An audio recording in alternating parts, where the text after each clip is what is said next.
Queridos, bom dia, tudo bem? Como vamos? É muito importante de início nós relembrarmos o trato da última aula a respeito dos crimes contra a propriedade imaterial.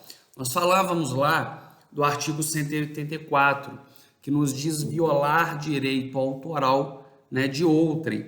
Nós temos uma definição bem ampla a respeito da violação de direito autoral, porque o artigo 184 nos diz violar direito do autor e os que lhes são conexos. Nesse sentido, eu abordei a princípio com os doutores, e é muito importante nós entendermos isso, a questão da competência. Tá? Bem, de início, na forma da Lei 9.099 de 95, os delitos cuja pena máxima não excedem a 2 anos são de competência dos juizados especiais. E os juizados especiais têm institutos despenalizadores.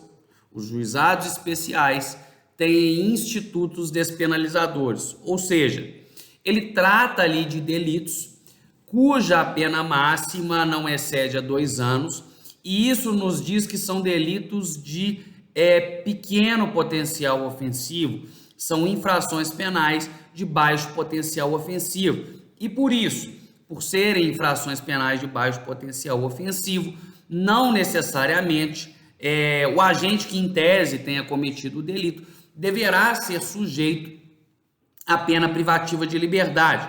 Então, nesse sentido, nós temos ali na Lei 9.099 os institutos despenalizadores, a exemplo da transação penal, da suspensão condicional do processo, da necessidade de representação nos crimes de lesão leve ou culposa e da composição civil dos danos. Tá? Nós temos aí 4 institutos despenalizadores: transação penal, suspensão condicional do processo, composição civil e necessidade de representação da vítima nos casos de lesão corporal leve e lesão corporal culposa.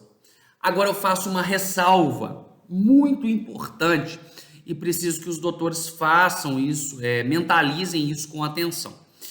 Então, no primeiro aspecto, nós estamos falando aqui de competência, tá? Vamos abrir a mente. A competência, ela é ou da Justiça Comum ou da Justiça Federal. Crimes de competência da Justiça Federal, como nós vamos iniciar o trato na próxima aula. Por exemplo, crimes contra a organização do trabalho. Hugo, por que é de competência da Justiça Federal? Nós vamos ver que tem até divergência a respeito dessa competência da Justiça Federal, nós vamos avaliar isso com calma. Mas os crimes de competência da Justiça Federal, se o doutor ou se a doutora tiver na dúvida, abre lá no artigo 109 da Constituição, que vocês vão vislumbrar os delitos ali, ou as pautas de competência dos juízes federais. Por favor, entenda uma coisa. Nós temos justiça comum em que nós temos juízes estaduais. Nós temos um tribunal de justiça, querido, em que nós temos desembargadores estaduais. E aí no STJ e no Supremo nós temos os ministros que servem para todo mundo. Em contrapartida, nós temos juízes federais e nós temos desembargadores federais. E aí lá, os ministros no STJ e no Supremo Tribunal Federal, eles servem para todo mundo. E em ambos os casos, tanto na Justiça Comum Estadual quanto na Justiça Federal, queridos, entendam, nós temos os juizados especiais. Então, retire da sua concepção, da sua mentalidade, o preconceito de que juizado especial é somente tratado em sede de justiça comum. Na Justiça Federal, nós temos também os juizados especiais. E aí agora, para a gente avançar o nosso estudo e encerrar hoje, de uma vez por todas, os crimes contra a propriedade imaterial, eu gostaria de lembrar a objetividade jurídica do tipo. E a objetividade jurídica do tipo, meus queridos, ela se divide na avaliação da própria divisão do artigo 184, seja na forma do parágrafo 1º, 2º ou 3º, em tutela patrimonial e em tutela moral. Doutor e a doutora vão lembrar que na última aula nós aprendemos que a violação de direito autoral, o tipo penal em espécie protege a via patrimonial, que é a exploração econômica da obra artística, literária, a obra científica, e também a moral. E a via moral nada mais é, queridos doutores e doutoras, do que a questão da paternidade da obra. Eu dei o exemplo do Fernando de Sorocaba, que compõe uma música, não é isso? E vendem essa música para o Gustavo Lima. Então o Gustavão, ele vai explorar financeiramente essa obra, mas o Gustavão não pode nunca afirmar que foi ele o compositor da obra, porque o direito moral, a concepção moral dos crimes contra a propriedade imaterial, ela não é alienável, ela não é sujeita à venda, perceba? E agora vamos retornar lá nos institutos despenalizadores da Lei 9.099, que nós estamos falando hoje de competência de julgamento.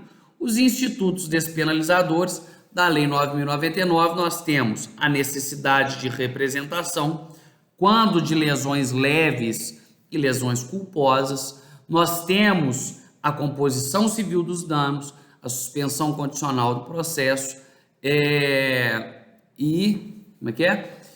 necessidade de representação, composição civil dos danos, suspensão condicional do processo, necessidade de representação da vítima nos casos de lesão leve ou culposa, tá?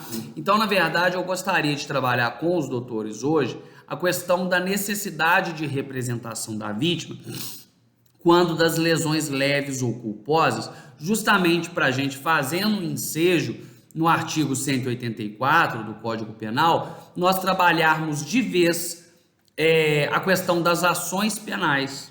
Tenho certeza que os doutores já sabem, mas as ações penais, elas se dividem em ação penal privada e em ação penal pública, tá? Em ação penal privada e em ação penal pública. A ação penal privada, doutores e doutoras, o titular da ação penal é o próprio ofendido, que passa a ser chamado, no curso do processo, de querelante. Então, o próprio ofendido é o titular da ação penal na ação penal privada.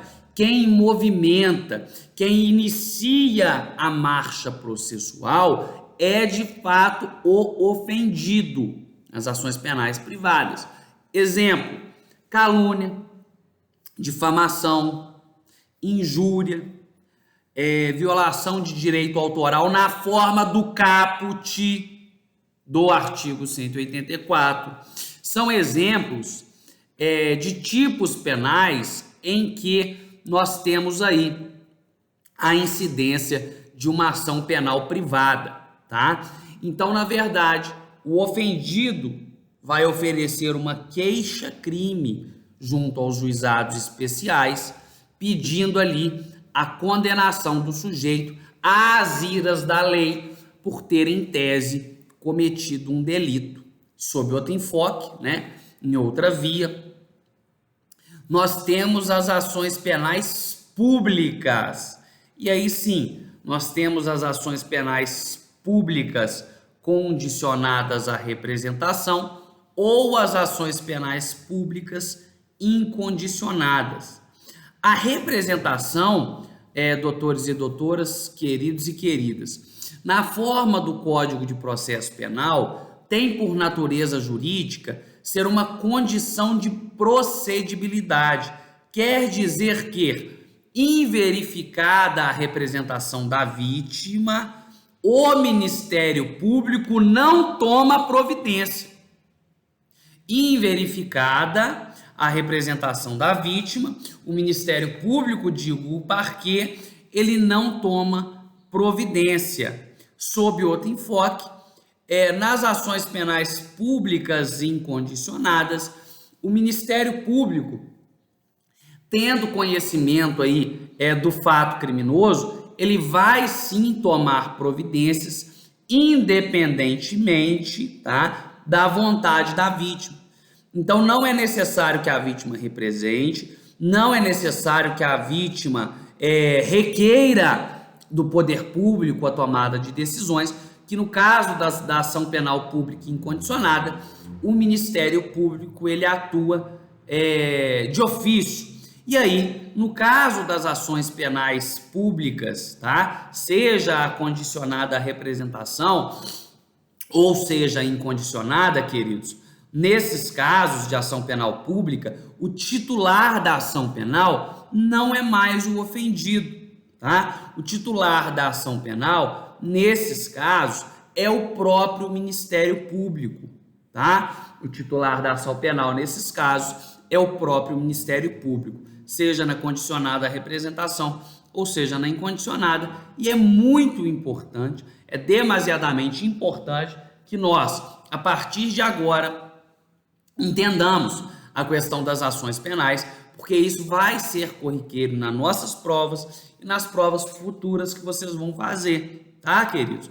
Porque a questão de ação penal, tenho certeza que vocês já estudaram, mas não é mais possível que nós não entendamos a divisão das ações penais em privadas e públicas, tá? É algo que eu vou precisar cobrar de vocês, saculejar vocês, para vocês lembrarem.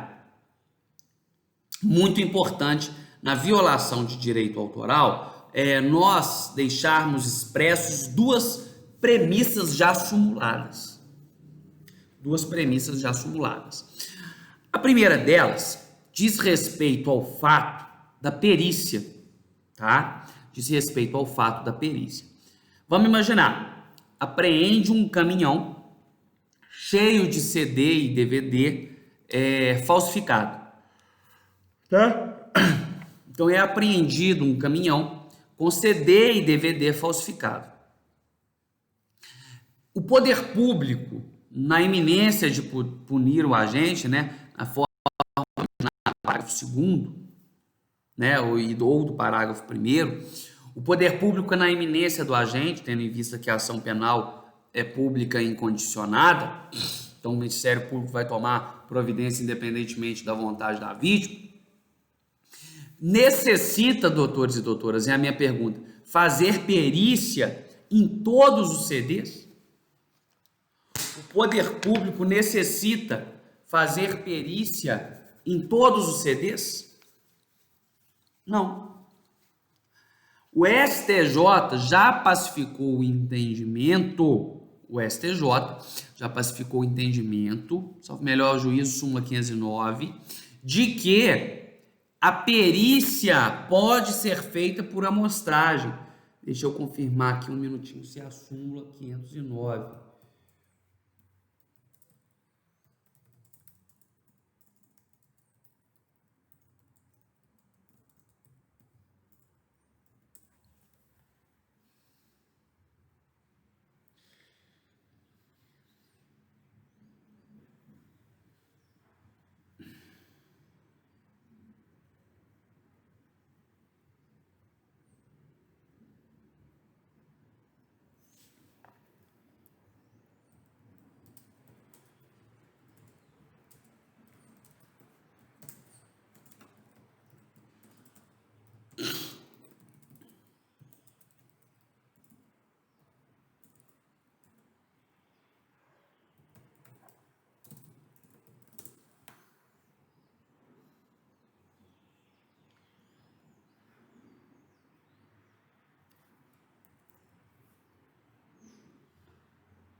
Perdão, doutores.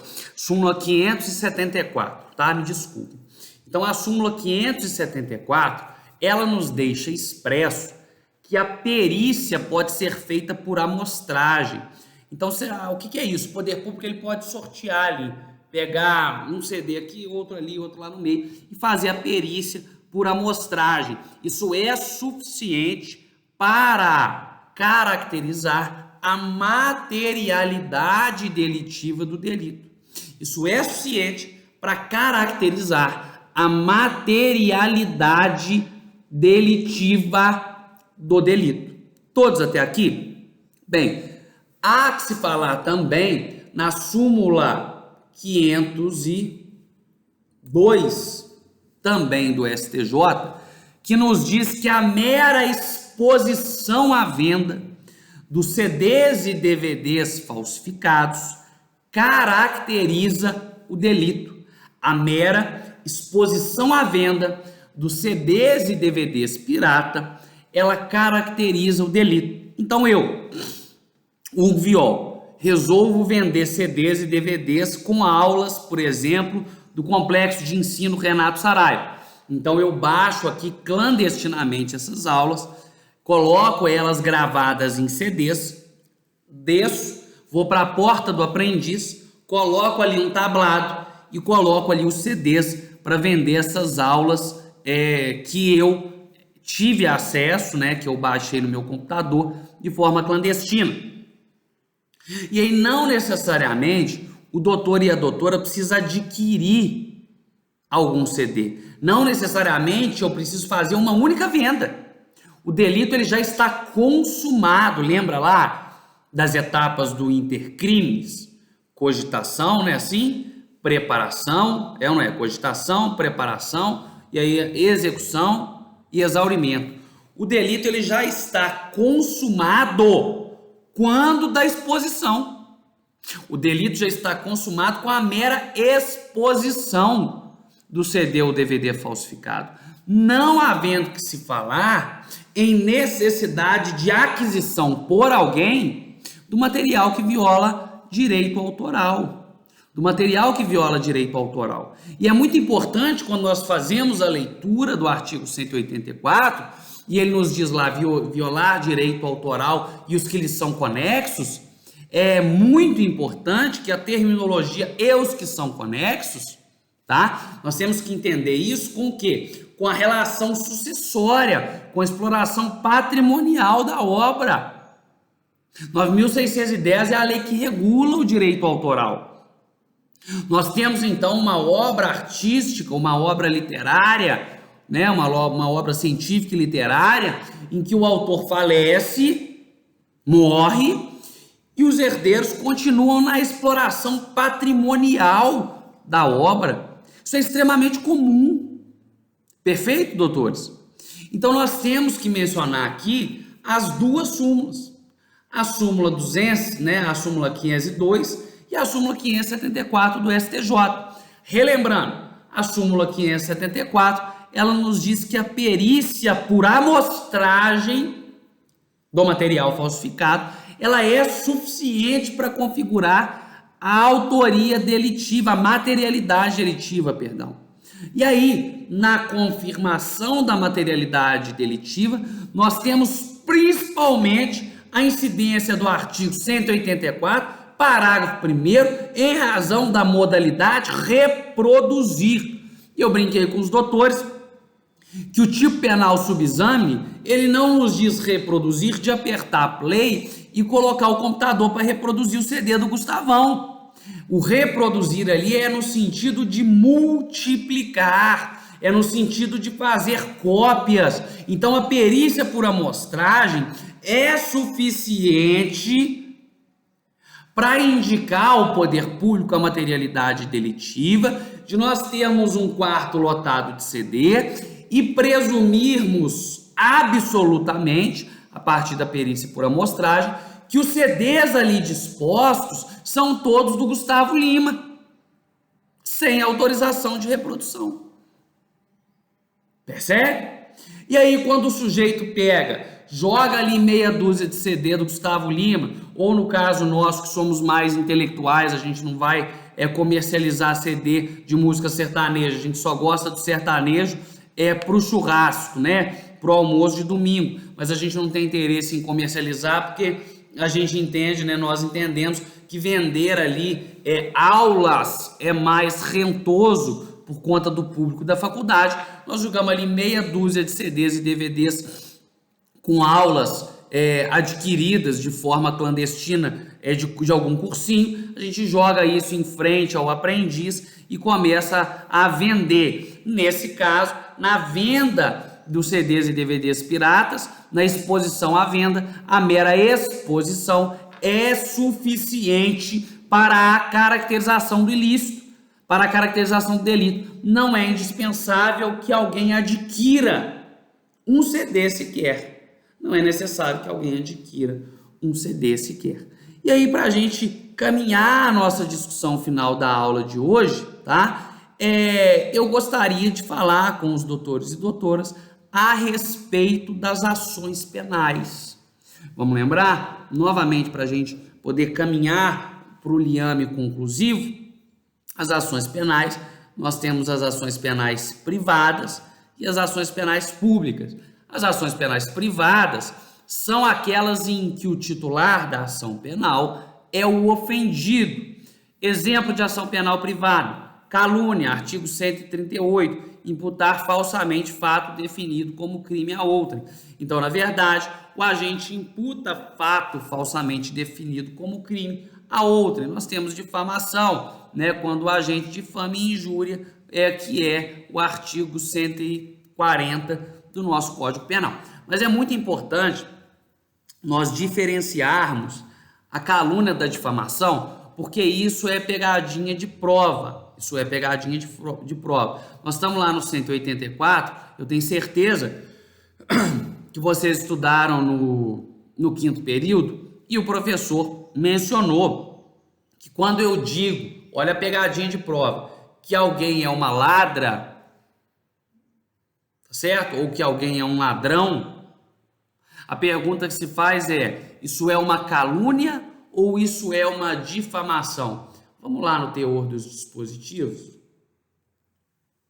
Artigo 138.